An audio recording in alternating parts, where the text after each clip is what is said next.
Hi, everybody. I am super excited. My name is Laura Gamboa. I'm an assistant professor at the Department of Political Science at the University of Utah. Welcome to today's event, What is Happening in Colombia, a conversation with experts, presented by the Center of Latin American Studies at the University of Utah. The Center of Latin American Studies is a Title VI National Resource Center, serves as a hub for Latin American related activities at the University of Utah, involving teaching, research, and community outreach.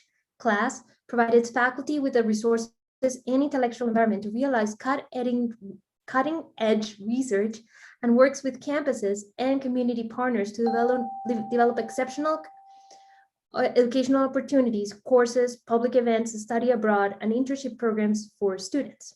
Today, I am incredibly excited about the event for today.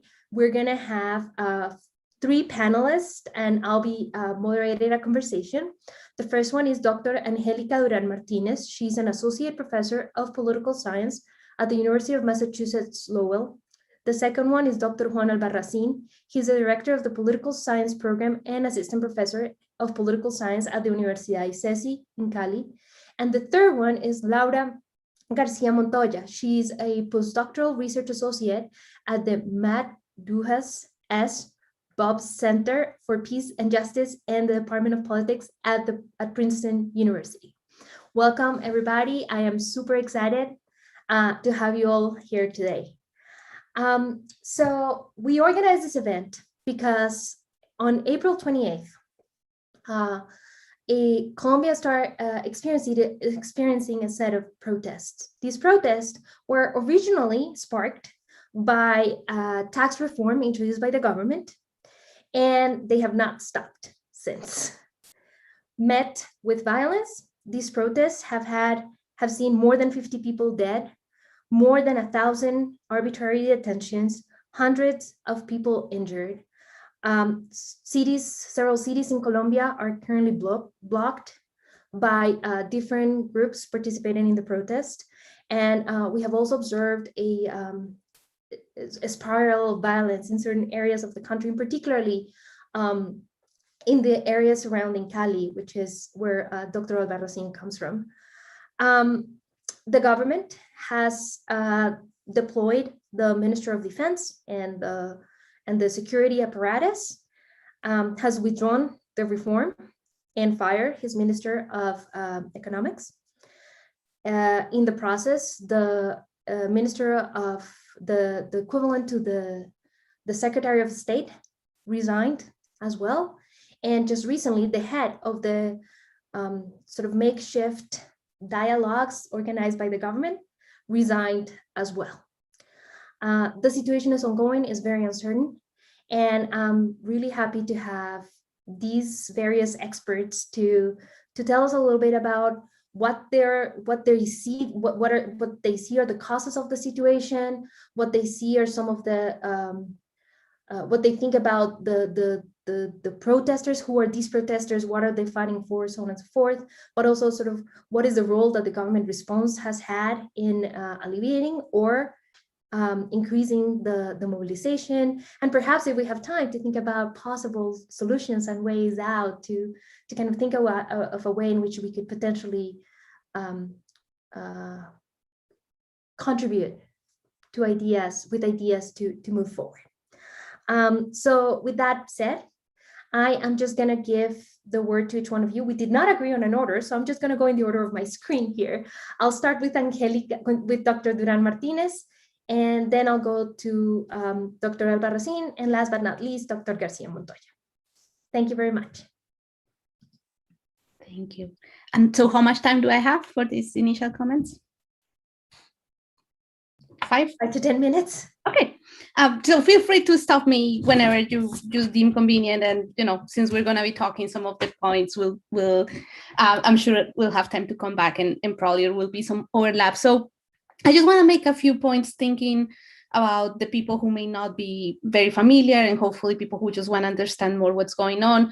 Also saying, right now I'm here in the US, I'm Colombian, and I think it's always very frustrating to experience this situation from abroad, knowing that the country is going what it's going through. And there have been wonderful events with people in Colombia who are actually living and experiencing on the streets what's happening. So I think I just want to say, I want to pay my respects to everybody who's in the middle of this situation and who are on the streets fighting, and the people who have been affected by this. Juan is in Cali, which is the epicenter. So just saying, in some ways, it's sad to give these remarks as an expert, but at the same time, not being able to be there and experience what's going on.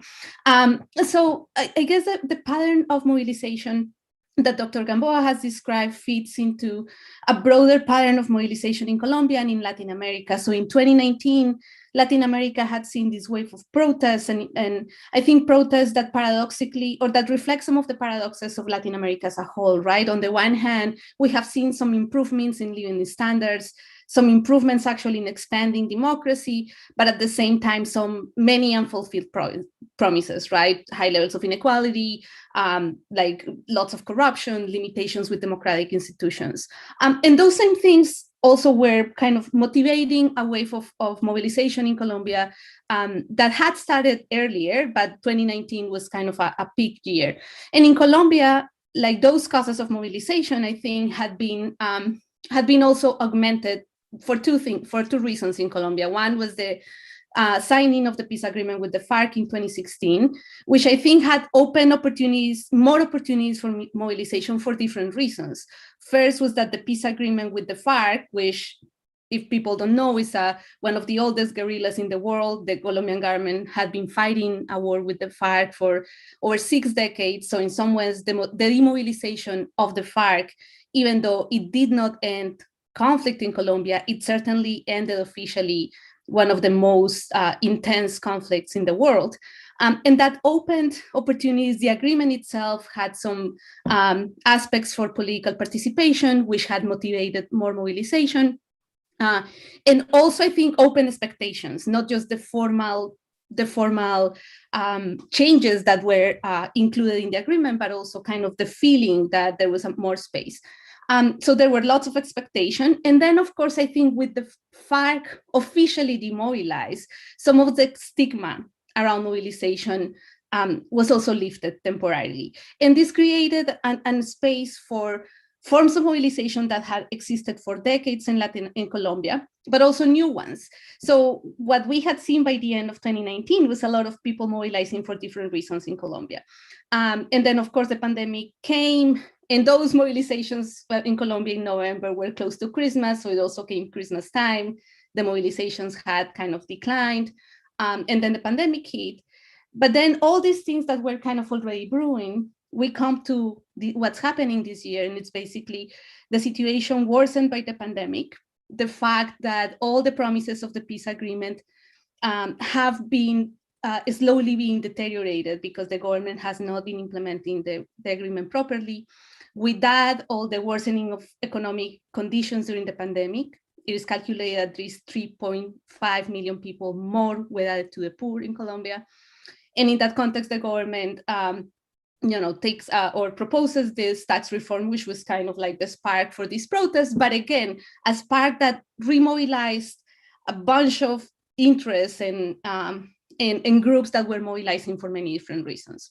And that's, I think, for people who may just see the news in Colombia and say, well, but there was a tax reform and the tax reform was lifted and some other reforms were lifted. So why is it that people are still mobilizing? And the response is because the tax was the spark. It was kind of a horrible thing to do in the midst of a pandemic, but then it attached to all these other demands and things that had been happening. And then I want to use these last few minutes to talk about the response. So the response of the state has been highly repressive, and that's not only in Latin America, but across the region, across the world, that we've seen a very strong repressive response to mobilizations. But in the context of Colombia, that repressive response to mobilizations is made worse for a few reasons. One of those is that, of course, historically, because of the armed conflict, the armed forces in Colombia and the police are much more militarized. They have resources and they have training that made them more prone to this kind of excessive use of violence. And then in the past year, and I mentioned, since the peace agreement with the FARC, security conditions in Colombia improved, but then in the past 2-3 years, they have started worsened again. And the response of the government to that worsening situation has been one of, again, like a very repressive response that is based on force, in a context in which the police and the armed forces have been engaged in scandals of corruption, lack of coordination. So the government was already proposing to mobilize a more repressive response to these problems of security, but without addressing any of the problems of coordination, corruption, lack of legitimacy of the forces. So all of that kind of compiles, and when the protests erupt, then it is not a surprise that the response of the government has been as repressive. So according to one NGO that has been documenting all these issues, they are documenting that there have been 2,905 cases of police violence, 43 people assassinated by the police, 21 cases of sexual abuse by the police, 1,264 arbitrary detentions, and more than 300 disappeared people. All these statistics are different in government sources, and we can have a whole discussion about statistics, but they give you a sense. Then, of course, there have been acts of destruction and vandalism in the protests. There have been 2 cases of police killed, and about 1,000 police members that have been wounded, and then a number of damages to infrastructure, right? Like 357 commercial establishments, according to the Minister of Defense statistics, 443 bank offices that have been affected in some way, some affectation to public transportation.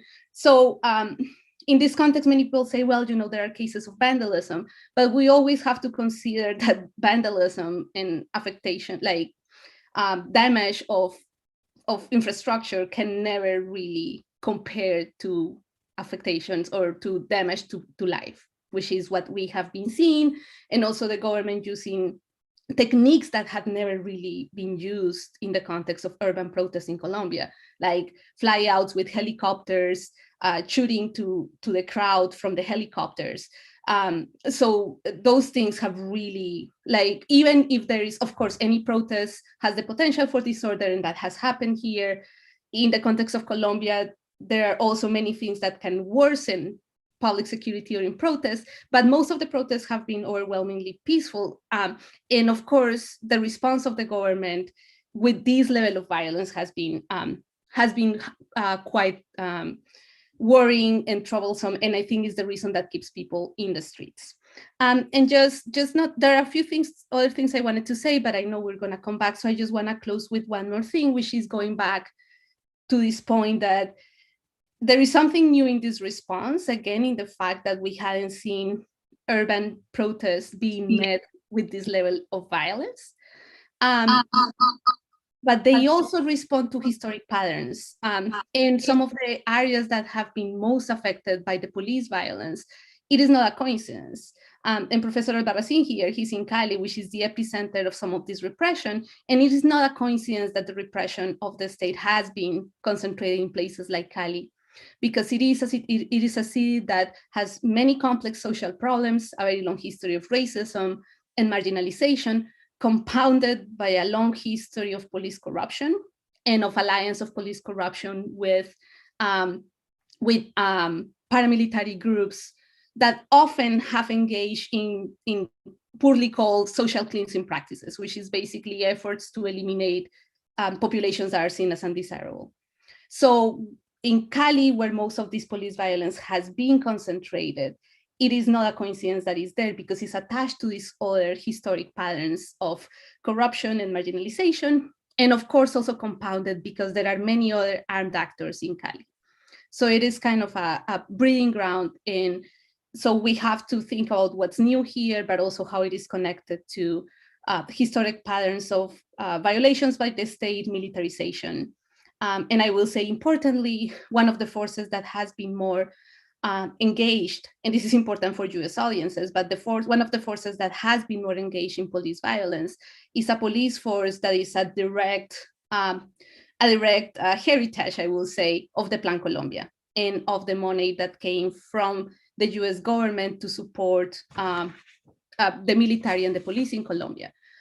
So one of these forces, the SMAD, which is basically an anti-protest like forcing the police has been at the center of many of these violations. And that's something that I can leave there for discussion later.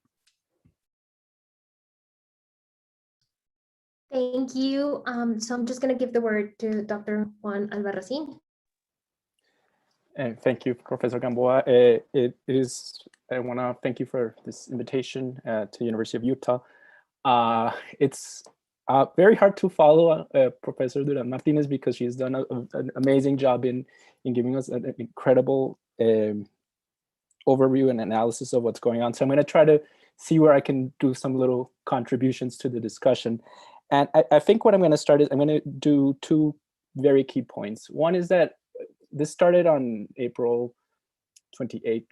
So it's been over 20 days of what we call it, well, el paro, so whatever, the strike, the stopping of like normality, so to speak, whatever that is. But it's been 20 days. So it means that there's a temporal dimension to this when we're looking at it. So it's gone through different phases, and it's important to see how the dynamics of protest and the dynamics of negotiation have been changing over time.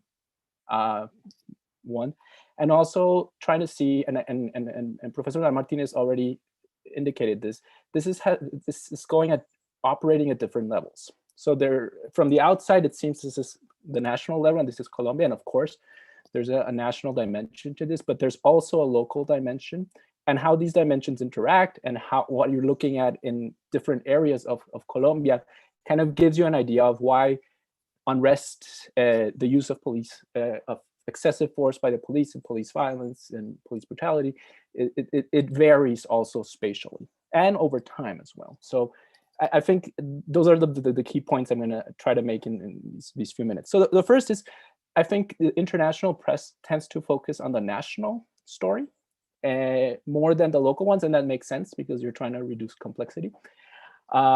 And so you're seeing this kind of this struggle, so to speak, or this conflict between a national government led by President Duque, and then a national committee of the paro, which brings together mostly labor unions, but other organized organized sectors of civil society. So it seems like this is a struggle over only national issues, and it is. And many of them were mentioned by Professor Martinez, and they've been made worse by the pandemic. So the increase in poverty is a very big issue. And this is particularly important in Colombia because comparatively speaking, the Colombian state has been, how do you put this nicely, relatively cheap in the way it's supporting its population as it goes through the pandemic, even so to speak, giving less to ameliorate the horrific social toll that this pandemic has taken, as other countries like Brazil, for example. So there's that dimension. There's the dimensions that Professor Martinez mentioned. All these discontent surrounding unfulfilled promises around the peace agreement, but other unfulfilled promises and expectations that Colombian society legitimately has. So you see kind of this clash between a government that doesn't seem to understand or doesn't want to understand that there is a legitimate social demands, and that those demands have to be addressed in some way.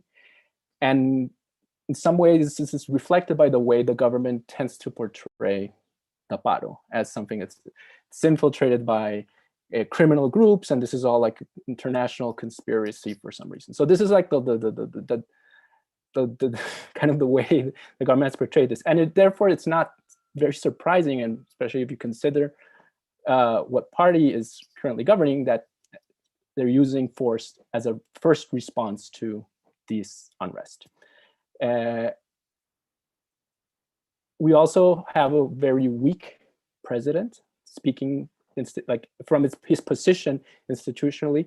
He does not have enough political capital to really reach out and really have a discussion and really negotiate with the paro, the national committee, because he's beholden to his party. He's a very weak president vis-a-vis his party, and in particular to his political mentor, former President Alvaro Uribe. So we have a weak president who's facing probably some of the biggest levels of social unrest that the country has seen And he's particularly weak and cannot really move towards and the demands that are coming from protesters and the paro. So you have that constellation. And on the other side, you have a leadership of the national paro, which is not very representative of what's happening on the streets. And that's also very important to say. If you look at a picture of who's negotiating for the paro, it is not very representative of the young female population also who is protesting in the streets. So the representation you're seeing also at the national level of the national paro is also quite complicated. And that also complicates the situation further, because many of the people might not see themselves represented fully by the people who are negotiating at the national level. So you have that kind of conflict at the national level. They're still unable to understand how to move forward. The channels of communication and of figuring out how to reach an agreement are completely blocked. So we have that. And then we have the local level. I'm going to try to wrap this out really quickly. But you have the national cleavage affects what's going on locally. But at the same level, at the local level, you have local grievances, people that are mobilizing based on, they're not being mobilized because the national paro is telling them to mobilize. They're using the space of opportunity to mobilize and to get attention to many of their unfulfilled needs. And these more localized forms of protest, well, it's hard to negotiate with them too, because they're not associated to long-standing social organizations. So you don't really know who you're negotiating with on the one side at the local level. On the other side, you have very ineffective local governments, and the Cali government being one of the main culprits, that doesn't know how to negotiate with these local forms of unrest. Because on the other side, there's no bridges or channels of representation that can make agreements possible. So what this is leading to is that forms of protest and that start, for example, with the blocking of the street, have remained for more than 20 days. And what that's causing is that these forms of protest are causing other sectors of the city to start feeling that their needs are not being represented. So what you're starting is this kind of level of social tension is escalating in many of these cities. And as long as it keeps escalating, we're not going to reach a solution. Not at the local level, not at the national level.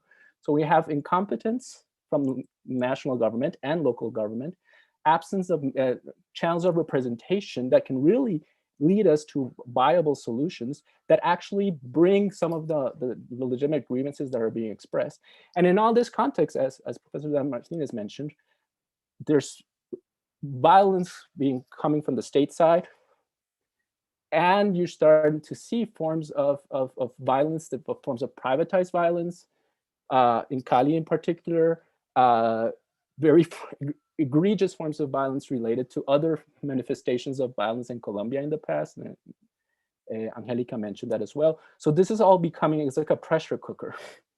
And you don't see any institution or any form of political leadership with the ability to bring some level of de-escalation.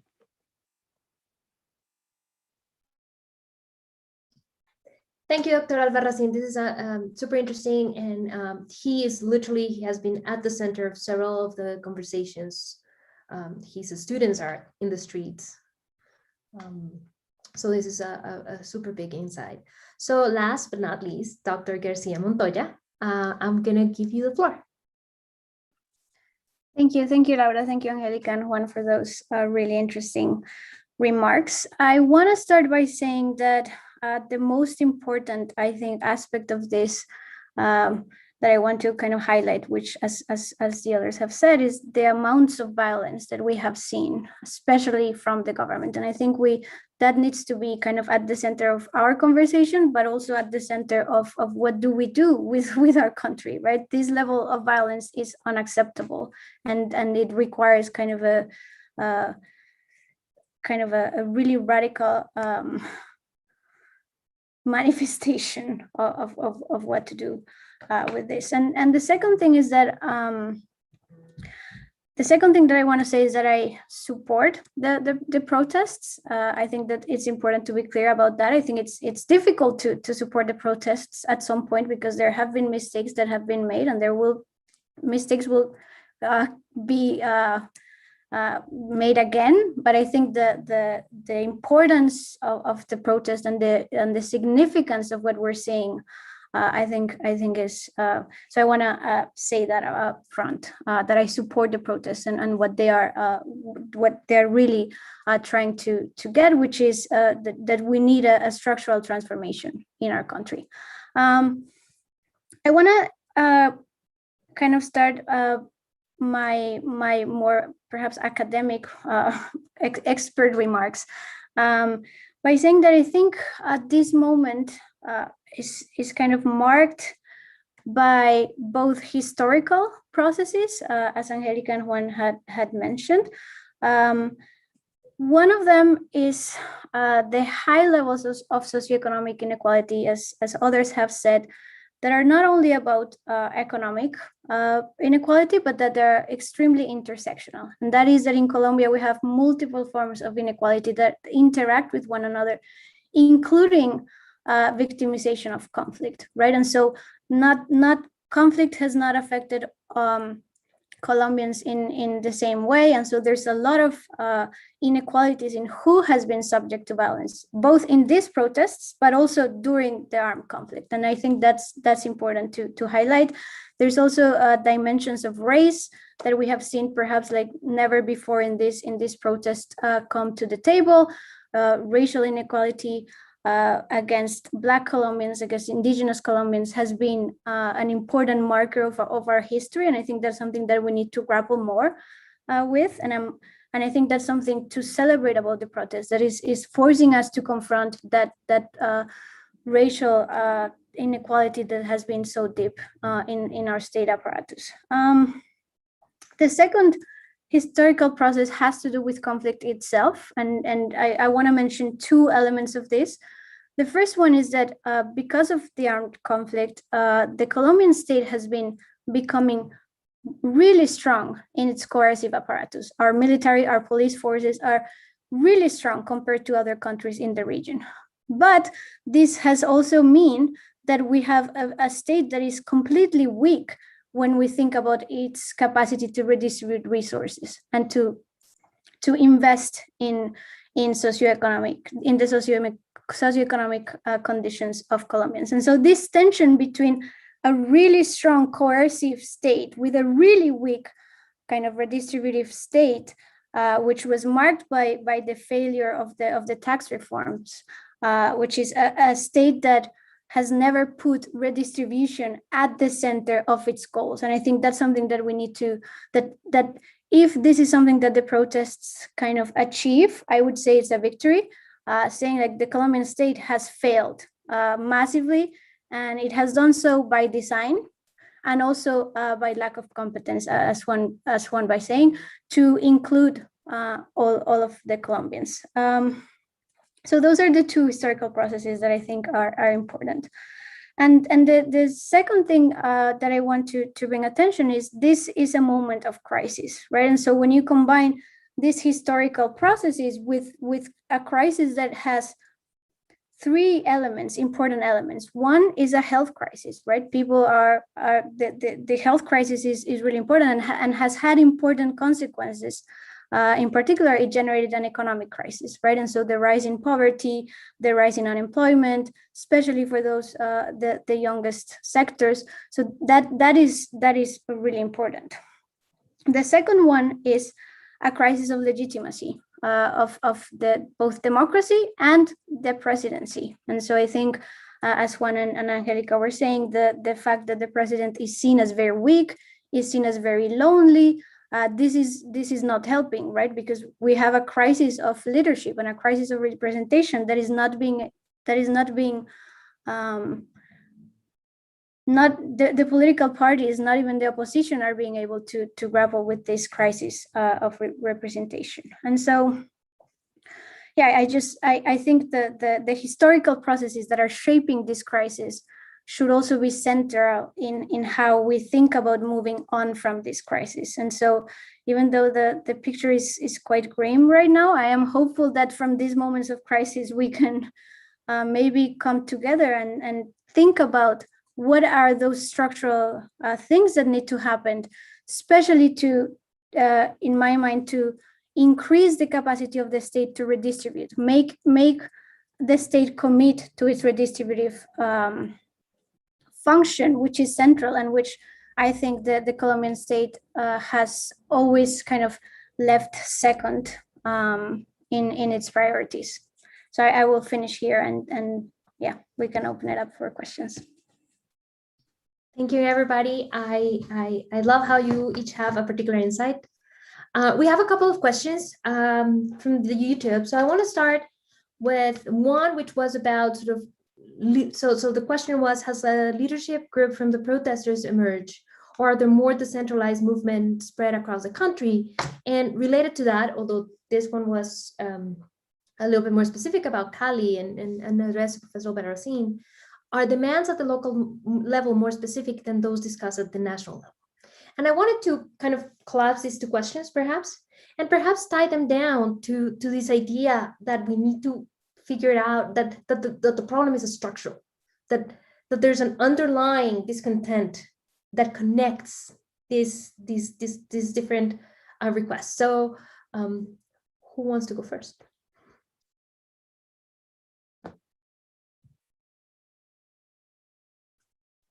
I'll give it a stab, and then I'll let other, I don't know if you stab at a response. As I mentioned, there's this, the kind of who is leading this on the side of the protesters. It's, I mean, there's a national group that is leading the negotiations as we speak, right? They're not even negotiations. They're discussing the terms on how they're going to negotiate, hopefully, once they reach an agreement on how to negotiate, on the conditions and the guarantees for negotiation. But so there's a group at the national level, and they were the ones that initially announced a paro, a strike, national strike, and kind of they were in response to the, as you mentioned, the national tax reform. So kind of there's this national group, but this group in itself, mostly labor unions, again, does not necessarily mobilize the people who are going to the streets. So it's not like say like union institutions, of course, are mobilizing some of their members, but union membership in Colombia is extremely low, comparatively speaking, when you go through this. So it's not like the unions are using their structures to bring all of these people to the streets. It's very important to understand. There's a lot of people that are they're going because of that kind of social, this kind of malaise, this grievance that have very different faces. Like some of them, I remember in November 2019, when these first kind of wave of protests started, you would go to the streets and you'd see people that are protesting the assassination of social leaders, who are protesting education misfunding or lack of effective health, the environment. So there's all these other issues that are around, and there's the connective tissue to them. Like there's no organization that really connects all these different demands that are being manifesting in the streets. Some of them also, and I want to thank Laura and Angelica for mentioning this, the ethno-racial dimension of some of these grievances is very important. And these are not being represented by the National Paro, to tell you, like those are happening at the local. So you have these diverse different groups that are coming to the streets that are using the opportunity that is being presented by this Paro to be able to express their legitimate grievances. And many of these groups are not very organized. Some of them are people that go into the streets because they're fed up. So that makes it difficult to like, for the national party to say, okay, we're over, it's done. We got what we wanted, because they're not really doing the mobilizing per se. Of course, they're doing some of the mobilizing, but not what I would call like, so you have that. And then at the local level, it's even more fragmented, more difficult to understand. So that goes to the second question, the sub question of Cali. The people that are blocked, that were or are, you never know what's going on right now, blocking one of the entrances to the city in one point, are not necessarily the same people that are, or have the same grievances or the same organizations that are blocking the entrance to the city at another point of the city. See, so that requires a state, a local state that is able and has the channels towards with society to be able to negotiate these very specific forms of protest. Now in Cali, there's kind of this idea that all the kind of the different centers of resistance or protests, they call themselves centers of resistance or puntos de resistencia. They're all sitting at a table and they're negotiating with the city with the governor, mediated by the Catholic Church and the UN. So there's some level of agreement, but this is all happening as the paro is happening. It's not that there was a pre-existing organization in some of these points that brought that has something that can, and that makes it all even more complicated at the local level. So it's all like a moving target to some extent. You're like trying to understand what's going on, who is doing who's mobilizing, who isn't, at the local level, and also kind of at the national level. Thank you. So if I may, I completely agree with Juan, and I will just add two things. The first is that it is, yes, there is no clear, there are many leaderships, more than there are no leaderships. I think there are many leaderships, and there is a big sector that, as Juan was saying, is kind of just mobilizing because there is the environment to mobilize, right?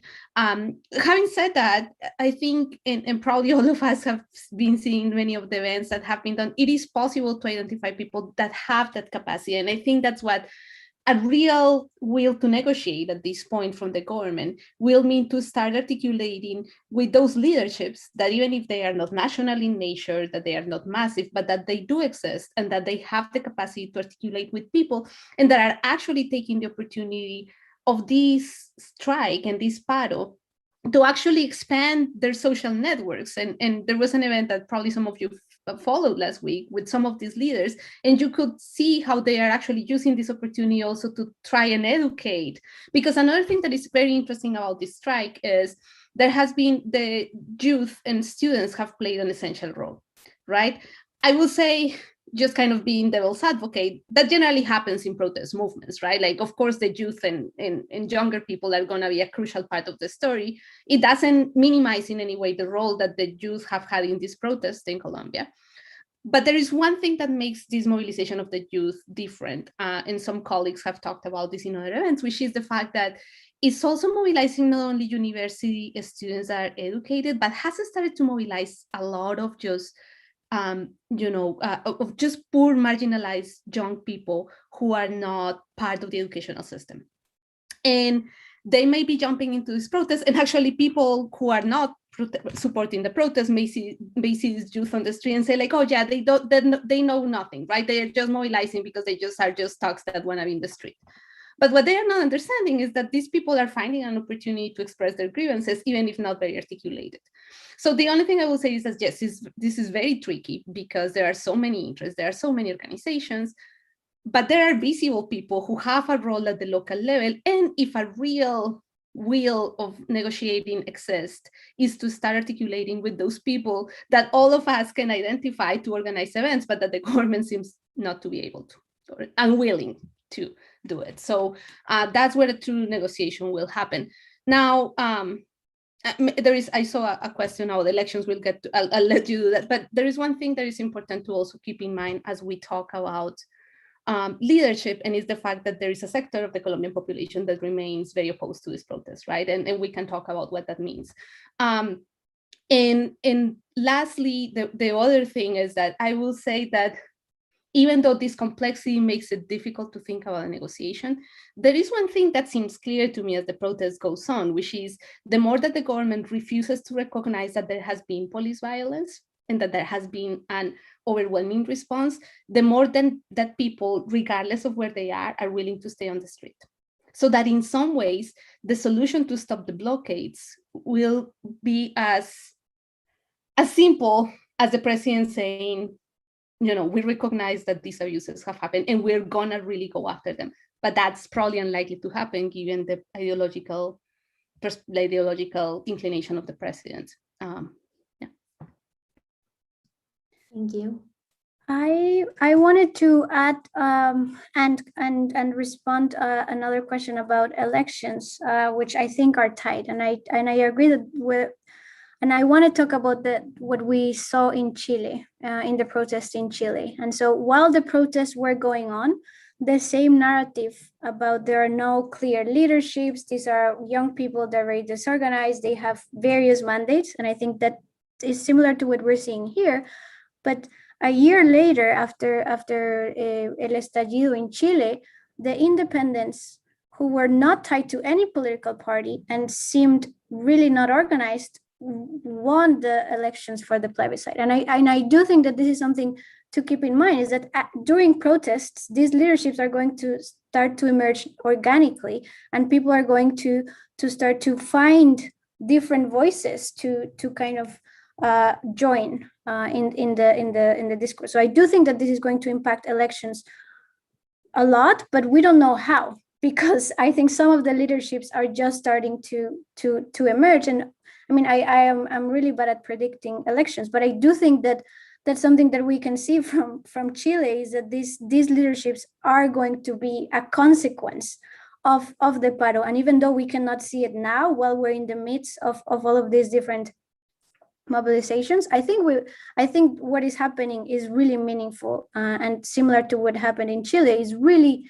kind of changing the way in which especially young people interact with politics, right? Which is not how we are used to, which is through voting, right? And we know that that's not their way of interacting. So I do think that it will impact elections, and we have yet to see how. Okay, so there are more questions in chat. So there's a question about the La Minga Indígena and its role in national strike, right? And since we're going to talk about La Minga, I would like to talk a little bit about sort of the racial component of these protests. And I'll introduce another question here which may or may not be related. Feel free to ignore me. Which is about no, I'll just leave it there and I'll ask my question later. So just sort of this idea of La Minga and the racial component of the protest.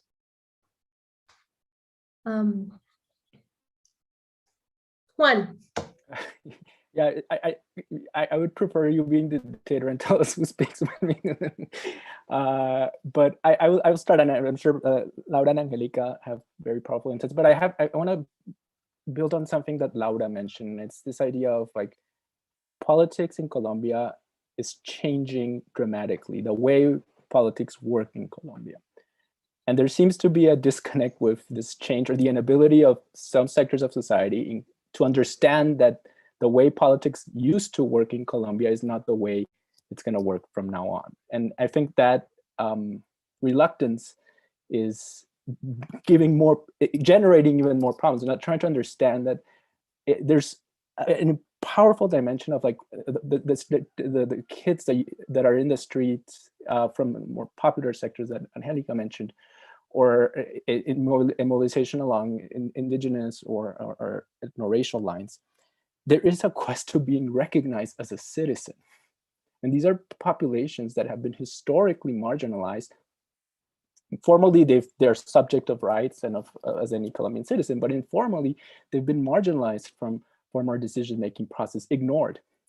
And I think this is important when you listen to some of the videos that are being made from people in the what they're called the front lines, the primera línea. They're making a claim to citizenship.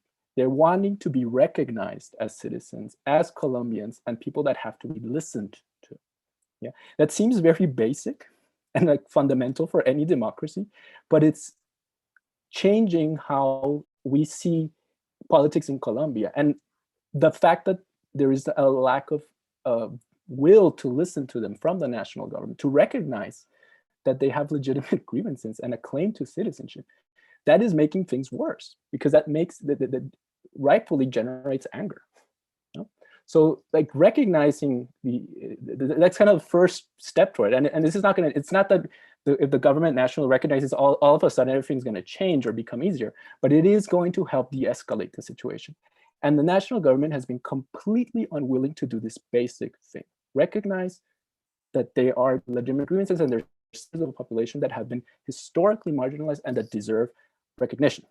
And that also goes with other forms of mobilization. So the fact that indigenous populations are mobilized, and it's fact because these are populations that have historically mobilized in the past, have incredibly strong organizations that are able to mobilize to protest. And this is not the first time that the Minga is mobilizing. It's just that this is the probably one of the best organized spaces of civil society in Colombia, and the fact that they're getting involved in protests is absolutely normal.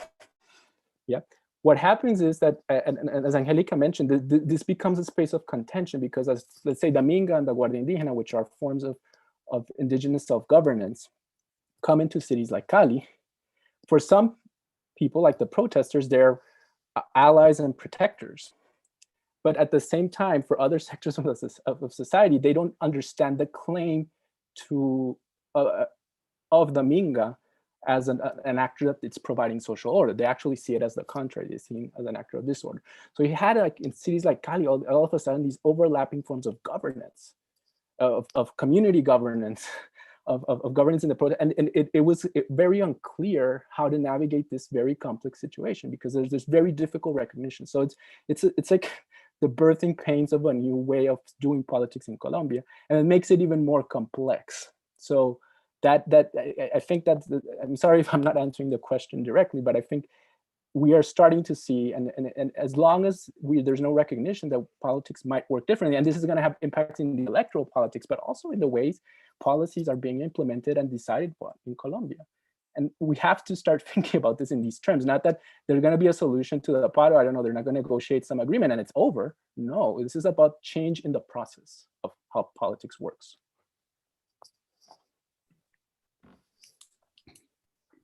Laura, do you want to go? Yeah, I was going to ask if anybody else. So Laura? I don't have anything to add, except that there's this really interesting article published by Profesora Silvia Otero from Universidad del Rosario, I think 2 weeks ago. And she documents kind of what I was talking about, the intersectionalities of inequality and the disproportionate effects of economic inequality on racial and ethnic minorities. And so I think just bringing that up to the center of the conversation, I think is a step forward, recognizing that this is a problem, that racism exists, and that discrimination has been a part of how politics has worked in our country. And the fact that the president is sitting inside of the Palacio, kind of pretending as if he could keep doing this, is kind of as Juan said, is making this worse, because these claims are completely legitimate and I think it's overdue that we are starting to have these conversations more in Colombian politics. So I just wanted to add a couple of things, like maybe just kind of one step back in case somebody doesn't know what the Minga is and what it stands for. So basically it's a word that stands for, or within indigenous groups, it basically refers to a situation where different groups and different knowledges and different social groups get together to reflect on social problems, but also to collaborate with each other. So that notion of the Minga has been crucial in the past mobilizations in Colombia, because as Juan was saying, they really have an enormous capacity of create community support. So they can basically organize these basically marches from where many of the indigenous reservations are to Bogota and garner a lot of support along the way, because they basically create these systems of social support to distribute food and to make sure that everybody is kind of supporting each other. So they are really standing for broader social issues. And the fact that they mobilize and join the protests is basically showing how big, and what we have been kind of impressing in this discussion, which is the fact that there is a lot more at stake, that tax reform was the spark, but what at stake here is it's broader demands for equality, for social equality at many different levels, right? And the reaction to the Minga itself reflects some of that racism. So when you, like, even looking at your social media, and I think we all have those interactions where one part of our network believes one thing about the protest and another part of our network believes something else. And when you see what the other part of the network thinks about the Minga, you realize how deeply entrenched the notions of racism are. So even one headline when the Minga arrived in Cali was, citizens versus indigenous people, as if indigenous people are not citizens of the state, right? And for very, very few people actually react to that, because it's so kind of normalized that indigenous is another group. Also, for people who are not familiar with Colombia, many indigenous groups, there is a very diverse situation. Many of them have migrated to urban areas where they are kind of the needs of indigenous groups in urban areas and in the reservations are very different. But many of the areas where indigenous groups are also areas that have been affected by the armed conflict, a long-standing armed conflict, and also right now affected by illicit economies. So seeing my reactions, for example, for people in my network to the Minga reacting was like, oh, but they are criminals, right? They are just cultivating coca in the countryside, and the only thing they are coming to do here is to see how else they can, exploit the state for their own benefit, without understanding kind of the deep social issues that have created situations that exist today that will explain, for example, why coca cultivation has become more common in indigenous reservations, that has a very kind of complex web of causes, among which, importantly, is the policy of the state. But the general citizen doesn't understand that. They are very misinformed, and they are also deeply affected by these implicit biases that indigenous people are just basically abusing the state and just trying to find ways to sustain themselves. So, and then of course from the protesters, as Juan was saying, of course it was basically a level of support that was incredible, having the Minga join the protest and mobilizing to Cali, being the epicenter. But then we also see some sort of privatized violence directed towards indigenous leaders. And so I think in a nutshell, what's important here is, again, that I think is encouraging to see that mobilization. I also think the level of support and understanding of these issues is increasing, and all that is a plus. But at the same time, it remains a very complicated, tricky situation where different parts of the country and different sectors understand these things from a very different standpoint. So I actually want to latch into that and ask another question that I think is very interesting, which is, how could the protesters avoid lose legitimacy of their causes and motives if with facts like blocking ambulances and humanitarian roads and possible infiltrations from crime organizations, even if these infiltrations are the minority? And I think it kind of ties very well with what was being said in the past. I also have that section in my family, my networks, in which what you got is, like this group of people saying these blockades are criminal, you cannot negotiate with criminals. What is so I think this is a very interesting question, and I would like to hear your thoughts. Go ahead, Laura. Okay, I have some thoughts. So I think this is one of the problems of not having kind of a clear leadership, as Juan was saying, is that there is not a way of the majority of the protesters to kind of reject some of these, as I referred to earlier, mistakes that I completely disagree. And I know most of the majority of the people protesting are also against this. And I think our responsibility, or at least I see as my responsibility, is helping in kind of breaking these narratives that are so dangerous for the protesters, as we have seen that citizens have, for example, decided to shoot some of the protesters. So for example, like really talking about the narratives that are built by the government and by the right-wing political parties about the protest itself, and I think that's what I see as my responsibility.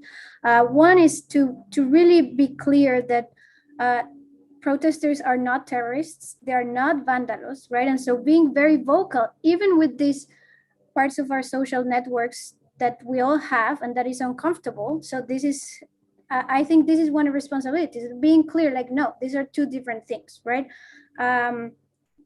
This narrative of violence is from both sides. I think that's also a narrative that has been used a lot. And I think that's true. We have seen violence from both sides, but these types of violences are not comparable, and they're not they're not equally problematic, in the sense that one is using the coercive apparatus of the state to attack protesters, and that's a completely different way. The targets are different. Is not the same shooting than attacking a bus, and I think we need to be very clear about these things when we interact and when we talk about the protests. And I agree that the problem with this is legitimacy. And I think this is one of the things that the government is doing very well. One of the few things that they do well is delaying negotiations, because as more time goes by, citizens get get tired of protests, and citizens start to perceive these blockages as really as perhaps attempting to their own rights. And so I think like not letting those narratives and putting pressure on the government to negotiate soon and to sit down soon, because I think this is intentional that they're doing. And I'm gonna stop because they're cutting the grass, if you can hear.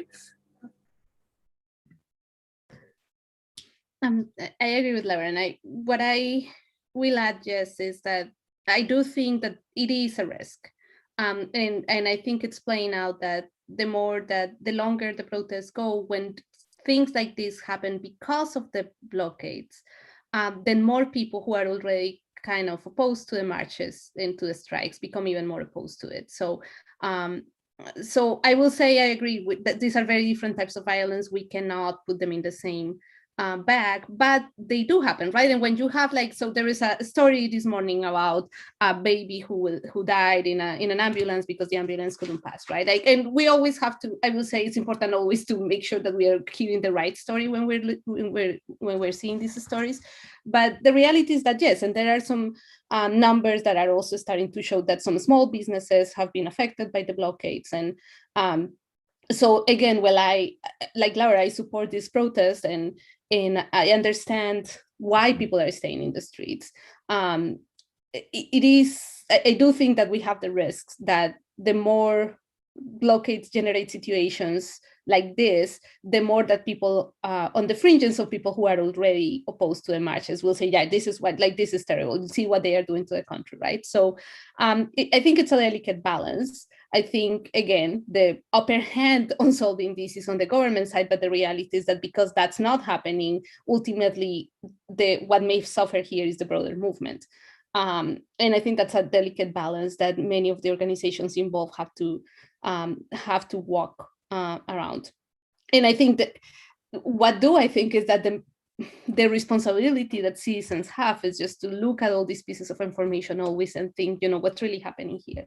And what information that we're really getting, because I think for good and for bad, a lot of how people are following these protests is through snippets that are shared on social media, which I think early on in the protest was fantastic, because that's basically the main way in which we were able to document that state abuses were happening, and that's still the main way. But at the same time, it creates that potential for people to just keep following through small snippets of information that may or may not be the representative of the whole story, right? And that, of course, happens a lot more on the side of the people opposing the protest, but it happens on both. So I think there is always that responsibility of critically thinking out the information you're seeing and how you're sharing it. May I? Yes. Sorry, no, because this is indeed a very critical point right now, and I agree with Laura and Angelica's comments, and it would just because what we're starting to get right now in the dynamic we're in right now, you're starting to seeing each side starting to tally the violence to some extent. So depends on which part of your social media spectrum or your family spectrum you are, people are starting to tally and literally tally violence and say, well, you see, look at what this has happened, look what they're doing. So it's becoming this kind of a very kind of unsustainable situation where for everything, oh, but look, they did that. And so it's this kind of finger pointing, which is definitely not helpful to find a solution. But also, I think, and I agree with Laura and Angelica on this, when state violence is a particularly form of violence, and you have to, I mean, at least that's a position, that you have to have high standards for the state. You cannot minimize the responsibility the state has in its use of violence. And I think that's something that is important, and it has to be discussed. It's hard to discuss in a moment like this, but it is important to have these considerations in hand. Of course, violence is happening from other sides, of different sorts, and it's not necessarily associated to the protesters. That is also something that we must separate. Vandalism does not necessarily come from the protesters. In these contexts that we're in right now, in this, some forms of other violence just start popping up. Yeah, and really understanding where the violence is coming from. It's complex in the situation, and people do not want complexity. They want simple answers. So it is not helping the situation, because what we're starting, it's just becoming like a blame game of social media, of who's doing more, what, when, and who to whom. So it is very, and to some extent, and it's becoming like a thing. It's either you're for or against. It's a very kind of it's bloqueo no bloqueo. So it's a very kind of radical view of things. It's like you bloqueos in and of themselves always are bad. It's not about how long they are. It's like it's very fundamentalist positions, and that when we're in that context, it's very difficult to reach an agreement. So, and that comes into play like the strategic elements that Laura was mentioning. So certain forms of violence can definitely delegitimize the protest. Certain forms of certain social situations, like what we were living and kind of still are in Cali, where the supermarkets do not have any food or fresh produce, that of course makes people mad. I mean, or if you can't get gas for your car. Like those are all social situations that do not help de-escalate the situation. So it's an incredibly difficult situation to navigate, and trying to keep a level head and trying to find mechanisms to keep certain minimal standards in place, they're very hard to reach in this moment. So I don't know, like understanding that a bloqueo has to allow an ambulance to go through. Those very basic principles are very hard to arrive to in a context like the one we're living, especially when there's all this kind of like misinformation, everything just going around. So it's all very complex and hard to discuss, because people have come to these discussions with very set ideas of what's happening and very little disposition to understand and to like actually dialogue.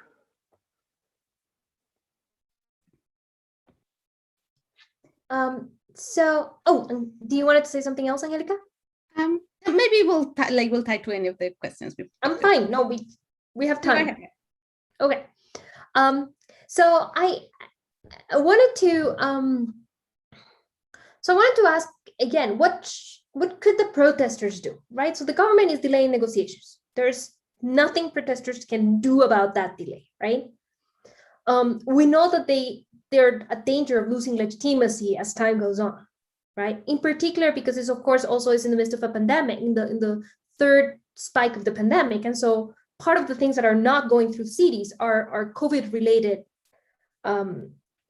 ambulances, instruments, so on and so forth, right? And so what can the protesters do?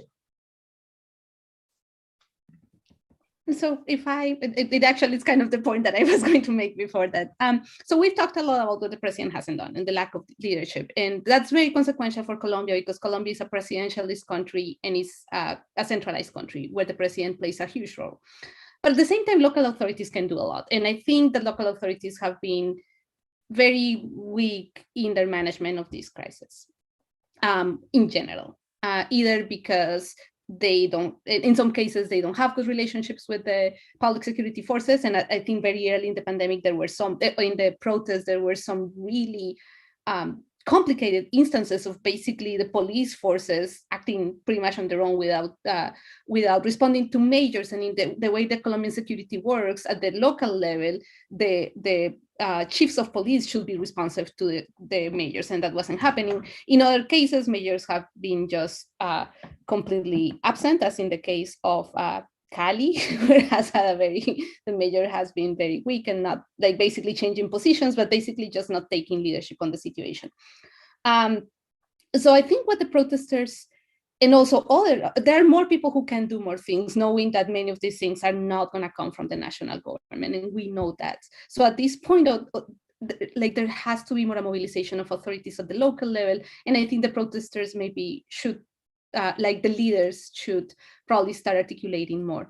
I think that many in the movement and the people who are mobilizing are kind of facing the dilemmas that many social movements face, right? So a few of them say like, yes, we don't want to create any damage to people, but that's one of the strategies of mobilization, and we're not going to get any changes unless we're having blockades, right? And there are others that said, well, but maybe, and there is that dilemma right now.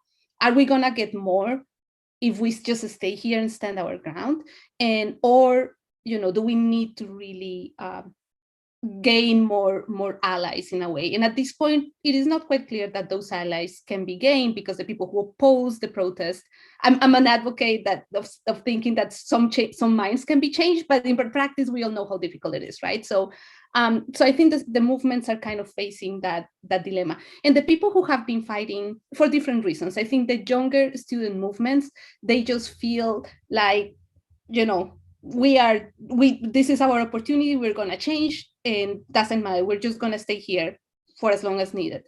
So for some of the older movements and the people who have been mobilizing for years on really deep issues of inequality, like the Afro-Colombian communities in Cali, for them it's a matter of like, we are just tired of being in the situation we're in for such long, and we're just going to keep asking for the big changes that we want, and we're going to stay here for as long as necessary.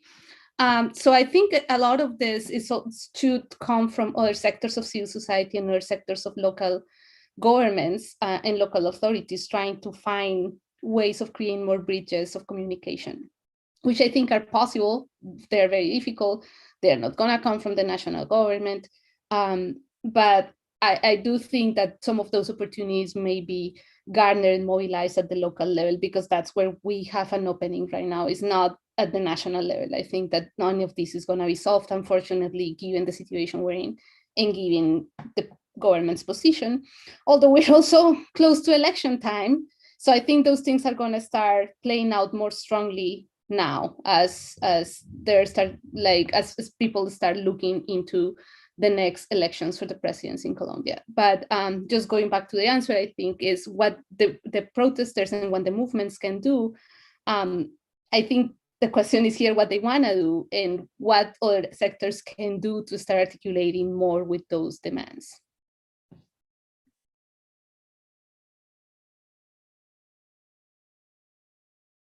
Go ahead.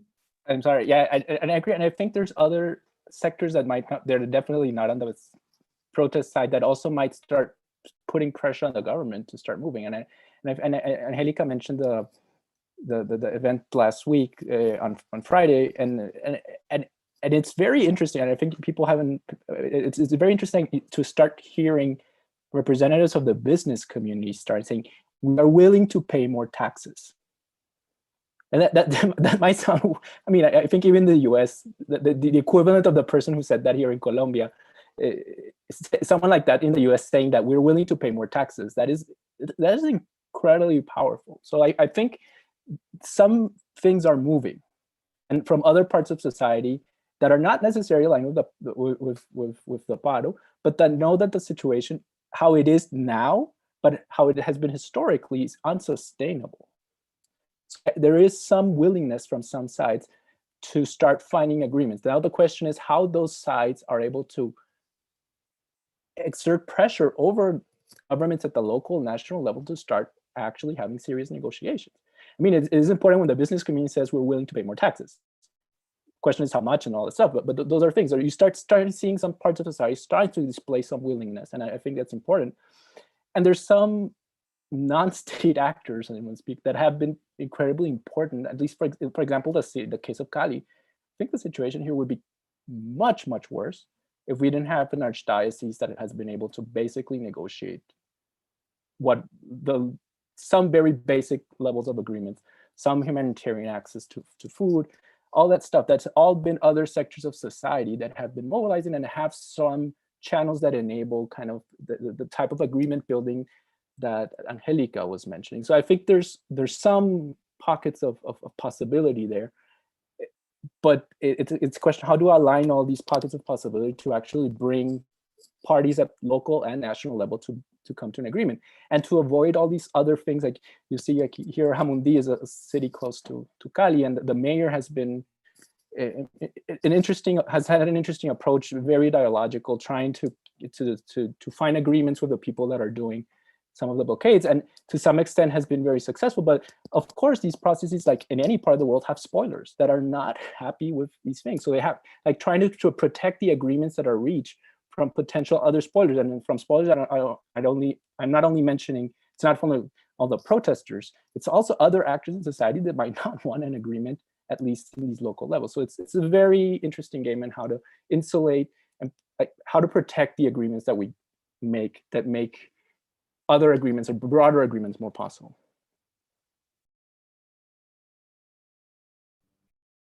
And I just wanted to add, I guess, one of the comments that we hear a lot is that the demands are not clear. And I think there have been a series of demands that have circulated. So one thing that I think the protesters have not been doing as successfully is articulate exactly kind of the demands. And I know this is kind of the problem of it being decentralized, right? But I think there are some common grounds in it. And I think the tax reform served as a common ground.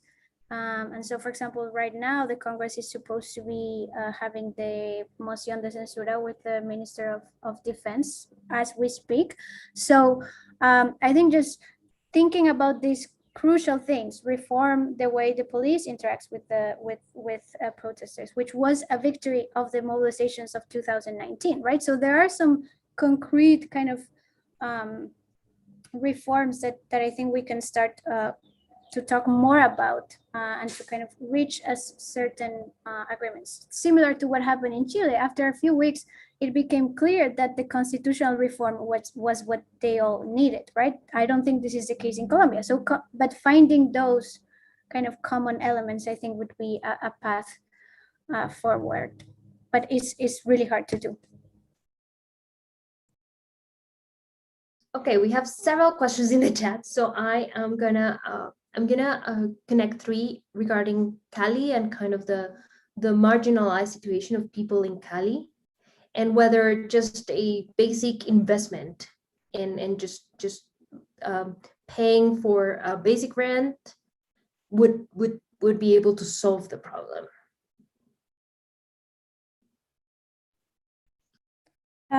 Okay, I can start answering this. I don't think a basic income will solve the problem, and I think this is something that is a larger conversation, and this is what I mean when I talk about a structural change of really demanding the state to use their redistributive capacity, not in the way that it has been done so far since the early 2000s, which is through cash transfers programs, which are important. They help a lot of people, and I'm not saying that they're not important, but as the pandemic showed, that those solutions are extremely short term and are very vulnerable, right? So as soon as an economic crisis hit, as the one we're living, all of those gains in poverty were completely destroyed. And so I don't think that the solution is kind of attempting to solve the poverty issue. I think the solution is the state needs to find ways of taxing the people that can pay taxes. And so I think that what Juan was saying, that business people are willing to pay more taxes, like we need to really make that part of the conversation, and who is willing to pay more taxes, and make the people that are actively not paying taxes, they need to be part of the conversation, right? And saying like the state needs a structural reform in taxation. Taxation is something that in Colombia has been used historically to promote economic growth, to provide tax incentives, to do zonas francas so people can invest. And I think that one of the reforms that we need is that taxation can no longer be a means for economic growth. It needs to be a means for redistribution. And economic growth, which has been at the center of all of the policy attempts in the past 20 years, is proven insufficient. We have been growing more than every other country in Latin America in the past 20 years, and inequality has not changed at all. And so I don't think that kind of keeping this agenda of solving poverty through cash transfers and not really changing the redistributive arm of the state, I think that is not the solution. I think we need a more structural reform, and I think that should be one of the main kind of consensus of these protests. Angelica, you were unmuted. Did you want to? Yeah, I was just gonna add to that So I think like this story of the basic rent has become kind of a key demand during the pandemic in Colombia, and more people are kind of talking about it. And I think it's important to talk about it. And I think at some level, having some of that, especially for insurance, as a form of insurance for the people who have really like dropped to the very bottom and or were there already and need like just a cash incentive to move. But as Laura was saying, that doesn't solve the structural issue. And I'm thinking in Cali, where you think about the more marginalized areas of the city, and what's really creating that situation there is really a combination of socioeconomic and cultural factors that have led, and infrastructural decisions that have led those areas to remain as marginalized. So it's not just only cash transfers. Think about how the areas of Cali, for example, who are that most, and I think the question, I'm saying Cali because I think the question was partially related to Cali, but this relates to this applies to other cities, right? But the district of Agua Blanca or Siloé, Medellin are places where there is not only the lack of opportunities, is lack of infrastructure, is a very again, going back to how the state is present, is present mostly through its repressive arm, right, and nothing else. So it goes way beyond the cash transfer, right, and it goes through thinking about in which other ways the physical environment can also be reformed in a way that becomes more inclusive. See, like Cali is such a segregated city, it's sprawled in such a big area, but the access and opportunities that you have if you're in the center of the city or in the more well-to-do areas of the city are so radically different from the ones that you have enjoyed in the more marginalized sectors. So again, it is not a coincidence that Cali is one of the cities that is just going through this explosion of mobilization more than any other place, because there are just so many forms of inequality there that are concentrated. So yes, I think that discussion about the basic rent is one important one to have. It's a complicated one, because if you say that you're not for the basic rent, some people may think you're not progressive enough, and I don't think that's the case. It is, especially in this context, it is a tremendous amount of money for the state. And the Colombian state, because of many reasons, it doesn't have a lot of money, including corruption, but also the tax scheme that we have, right? So funding something like that will be very expensive. It can be done, and I think at some level it has to be done right now, but it has to be done, it requires much more than that. Juan. I agree with Laura and Angelica. I think, first of all, this moment has made it possible that we're talking about policy options that 2 weeks ago, 3 weeks ago were even unthinkable, like even basic rent or increasing the amount of cash transfer. So the other basic forms of welfare, so to speak, or poverty alleviation, at least are now on the table and are being considered as options, as viable options, not as like potential options that some economists or sociologists were discussing more in the abstract, but as viable policy options. So I think the debate has moved at least in that direction in the policy, and that is something that has to be welcomed from the crisis that we're living. Like it's opening an opportunity for new policies. But I agree with Laura and Angelica that just focusing on poverty alleviation might miss the mark, and probably misses some of the lessons that we've been learning from Latin America in the past decades, where there's been a focus on poverty alleviation. And in fact, if you take the pandemic aside, there were some significant progress in poverty alleviation, but at the same time, there was no change in many forms of inequality, including income inequality. And so if we just focus, like there is no magic policy that is going to make this all go away, so to speak. And then we're going to be back into, I don't know, in this kind of pre-pandemic, pre-paro situation where everything apparently was working, because it was not. And I think Angelica and Laura have mentioned some of the dimensions of exclusion that are not necessarily only socioeconomic, that go along other lines. And I want to go back to this other point, which is, this is not only a government thing, but this is a question that we as Colombians have to give ourselves, like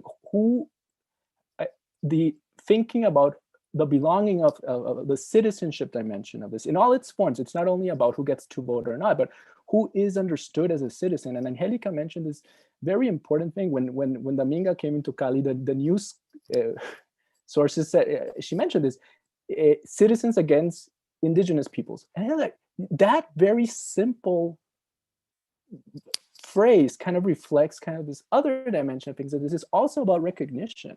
This is also about understanding that the way Colombian politics works, not only from the socioeconomic angle, but also from the angle of political inclusion, of effective political inclusion, that is also a part of the puzzle. It's not going to be solved in a discussion room in Bogota between the Paro Nacional and the government. It's not also a question that's going to be answered right away, but it's a question that we have to answer. And how the mechanisms of the Colombian 91 constitution gives us some spaces that the promise of political inclusion and full citizenship for marginalized populations is actually effective, that we as a society recognize each other as citizens. And that is another dimension. It's even probably more complicated, because I even think that basic income is easier than this debate on recognition and on recognizing each other as a citizen. And I think that's where it gets more complicated, because it's not only a mandate by the government, it's a social contract. And I am going to interject here because I cannot hold it anymore. So I'm going to give my 2 cents here, which is building on top of what everybody else has said. This is what part of what Chile discovered, right? Like in Chile, the protests were sparked because of bus tickets, right? Like it was because the bus tickets were too expensive. But really, after several days of protest, what they realized is that this was about a socioeconomic agreement that no longer worked, right? And then the same is happening in Colombia. There's a socioeconomic agreement that just doesn't work, right? And it hasn't worked for a while. We're just seeing it now, because just until now, we have all the conditions that Angelica discovered at first that have allowed this discontent to come out. So we have like 8 minutes left and 3 questions left. 4. So I'm gonna let you pick and choose. There is one about how does this privatized violence looks like? What does it mean? There's a question about whether whether the government has used COVID to heighten the pandemic, to limit discussions with protesters or take action in the country. I'm thinking that a good example of that is how certain countries like Brazil have capitalized the pandemic to become more authoritarian. There is a question about this one. I think is important. If nobody wants to tackle it, I'll do it, which is what is the role, how true is it that certain Venezuelans have been financed by Maduro in order to destabilize and increase violence in the demonstrations? And given that we're in this campaign to kind of make sure that the information that flows through is good information, I think that's an important one. What could be the solution for the crisis in terms of representation, the representation crisis that we're seeing in the country? And is there a viable party on the left that can run on these issues? So I'll let a brave soul to tackle one or many of these. I can give some quick answers. I guess it will be like short 1 second answers. No, one not, but a couple seconds. How does privatized violence look like? So very specifically, it looks like people who come out in principle to oppose the protesters, and actually to say that they are peacefully opposing the protesters, but then actually end up shooting on the crowds, or snipers that appear that are not marked as police agents, but that are actually shooting at the crowds or creating kind of confusion within the protest. And I will say here that this, I don't think that in Colombia, this is just like a spontaneous manifestation. In Colombia is really attached to patterns of paramilitarized violence. So paramilitary groups had a very kind of crucial role in the conflict. They demobilized officially in 2003, and a good portion of paramilitary groups indeed demobilized and fighters, but they have also kind of gone through many stages of metamorphosis. But I think the logic of many of those paramilitary groups remain, which is that anything that sounds like a demand for social redistribution or social equality is automatically seen as a threat to the establishment, as a threat to institutions, as a threat to the elites. And that those threats and anything that can be construed as that kind of threat is thought to be to be fair enough to respond to with more violence. So what's crazy about, and I will say some of this privatized violence is actually armed actors that indeed exist, but a part of this is a mentality too.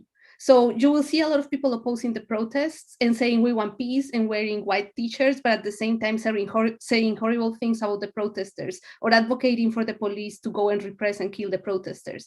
So that's the kind of mentality that justifies and is behind this privatized violence. Some of which I said is actually organized and may respond to groups that exist, but another part is that this mentality that exists there and is very ingrained in many sectors of Colombia still.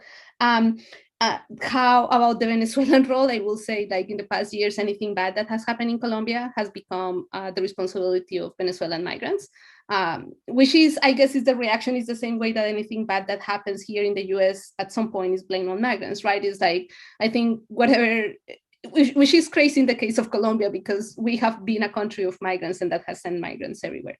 Now, being said that, the Venezuelan populations are very vulnerable, and there are at least a few cases that have been documented, but more, I think the ones that I will say are where the information seems to be more reliable was back in protests in 2019, where there seemed to be some evidence that some people have been paid to riot, actually. So it was actually to delegitimize the protesters. Now, I don't think there is, I will say that there is not enough evidence to claim that's systematic. And given the complexity of the issues in Colombia, it is just, anything regarding Venezuela has just become like the best way to simplify or stigmatize or reduce the complexity of a situation and say, it's just either on one side you send one sector saying it is just, this is Castrochavismo influencing, organizing the protests, was actually a claim of the government earlier on and sectors supporting the government, or just the general population saying that social discontent or violence or crime in Colombia are the result of Venezuelan refugees. None of that is true. There is very, very few evidence to back up any of these claims, but there are just perceptions that have become very, very common and that are very easily spread through lies in social media. And finally, how viable a candidate of the left? I think that one thing that has become clear since the 2018 elections is that the Colombian political landscape is much more fragmented and complex than it's ever been, because there is no political sector that can really represent and really galvanize easily all the different interests in the Colombian society. There are some clear leaders, and I think what seems to me the case is that unless we have some new leadership in these elections, it's going to be complicated because they are not legitimate enough. So I remember when the election between Hillary Clinton and Trump was about to happen here, and there was a poll that found that for most millennials, they will say they would prefer an asteroid than voting for Hillary Clinton or Donald Trump. And I think at some extent that will happen in Colombia if we don't have other candidates in the next elections, that people are gonna feel like some of the traditional candidates will not be enough to represent the complexity of the demands and of the challenges that they see. So right now, I don't see a candidate that can do that. The candidate on the left, Petro, I think is a candidate that generates very different reactions among many different sectors that are more progressive. So I'm not sure that he has the capacity to galvanize everybody for the next elections, but he remains the most viable candidate for the left. And then there are others, but it's complicated. I don't see any very clearly right now that there is somebody that can really galvanize that complexity easily. Thank you, Angelica. Laura or Juan? No, I don't have a lot to add to that, and I guess I want to reiterate something that I said earlier, which is that it's still too early to know which leaderships are going to kind of survive from this protest, and I am hopeful that something similar to what happened in Chile, which is that the independent lists destroyed for the good, so won massively the elections in the past week. And so I'm hopeful that something like this could happen. With presidential elections, there's a lot more at play, but I'm hopeful that either current leaders or new leaders kind of understand the complexity, and we have some new voices and new debates hopefully are going to be more central. I'm just gonna a very little thing, because I think Angelica did an excellent conclusion, and like kind of the prospects of this in 2022. It's very difficult to know, but there was a question, well, how do we solve this crisis of representation? And I'm like, I wish I knew. But there's some things that are just not, like Colombia is not starting from a base of, say, institutionalized parties or a very institutionalized party system. It's a party system that has kind of like, and Professor Gamboa, we wrote about this, so I'm gonna do a little pitch here. But it's been kind of muddling through. It's like you have some parties there, but their ability to really become a transmission belt that kind of becomes a mechanism that makes some of these demands be processed through the political system, they don't really work that way. And that makes them not the ideal candidates, at least what we have right now, to really process the level of discontent that we're seeing. So if new parties emerge, that is also very doubtful, because some of the bigger political leaderships that we have in Colombia right now are very adverse at the idea of actually doing some party building. That's on the left and the right. So the possibility of having parties that can channel this discontent and shape this into public policies is very limited, right? So I remain a little skeptical, because people that could advance this and create organizations from civil society, it's not, at least I don't see them, the political leadership of that willingness. So what you have to do is like start thinking about other possibilities. In a recent one of these statements that we've been circulating, like a lot of academics from Colombia and the United States and others, propose there's some other mechanisms that may be participatory that might help, like the cabildos abiertos that are in the Constitution of 1991 Constitution, that there might be some mechanisms of local democracy that might serve as mechanisms that help people reach the political system and express their demands and feel that they're being recognized as citizens. So there's some elements there, but the traditional kind of political organizations that would help solve the crisis of representation are, at least right now, not there. And it's doubtful that they could take this role. And I'll add on top of that, as has been suggested throughout, we're also so politics in Colombia revolved around the armed conflict for decades. And for the first time, it is not.